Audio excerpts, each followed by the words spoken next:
घेराव अभियान हुआ।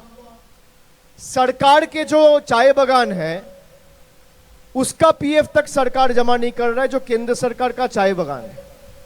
हमने चिट्ठी लिख के जो डिफॉल्टर लिस्ट है उन डिफॉल्टर लिस्ट का सूची मांगा, केंद्र सरकार की तरफ से कोई जवाब नहीं मिला। मैं अपने जो यहाँ पे तृणमूल के संगठन के लोग हैं, ट्रेड यूनियन के, उनको अनुरोध करूंगा कि इसको लेके एक फिर से घेराव कर्मसूची हो। जरूरत पड़े तो 20 लोगों का एक डेलीगेशन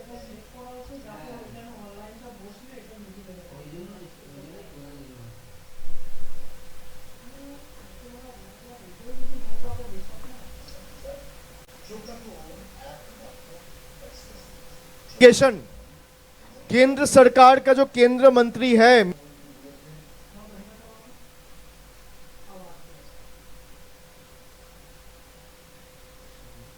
लेबर मिनिस्टर है, उससे एक मीटिंग मैं शेड्यूल करवाऊंगा। जरूरत पड़ेगा तो मैं फॉलो अप करूंगा। जरूरत पड़ेंगे तो दिल्ली तक हम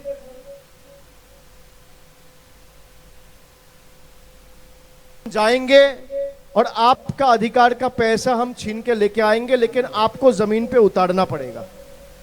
आप ये मत सोचिए कि हम बैठे रहेंगे और हमारा पैसा आता रहेगा। भाई, जो सरकार में बैठे हैं उनको कोई फर्क नहीं पड़ता है इंसान जिए इंसान मरे। जब तक आप अपने अधिकार को लेके लड़ोगे नहीं, आपका पैसा आप तक नहीं पहुंचेगा। यही मोदी जी का नया भारत है। आपको अपना अधिकार लेकर लड़ना पड़ेगा।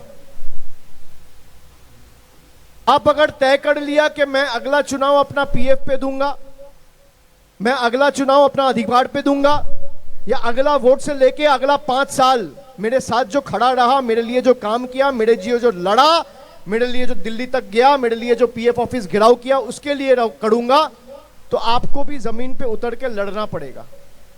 अगर अलीपुरद्वार के लोग तैयार है कि जमीन पे उतरेंगे, जरूरत पड़ेगा दिल्ली तक जाएंगे, आपका पीएफ आप तक पहुंचाने का जिम्मेदार तृणमूल का है, हमारा सरकार का है। लेकिन लड़ना आपको पड़ेगा। आपके साथ जो मामला है ये बहुत जायज मामला है और इसके लिए लगातार आंदोलन हम सबको करना पड़ेगा। जहां पे एंड्यूल का जो सेंट्रल गवर्नमेंट का पीएसयू है उसका पीएफ का ड्यू है 10 करोड़ रुपया। आप सोचिए, केंद्र सरकार का कंपनी वो आपको पीएफ नहीं दे रहा है। ऐसा जुमलेबाज सरकार है। और इन्हीं लोग को अलीपुरद्वार के लोग वोट देके चुन के भेजे थे, किसी को विधायक, किसी को सांसद। तो इस बार आपको जमीन पे उतर के लड़ना भी है और चुनाव में करारा जवाब दोनों देना है। तो आपका पीएफ का मुद्दा भी होगा और आपको अपना अधिकार भी मिलेगा।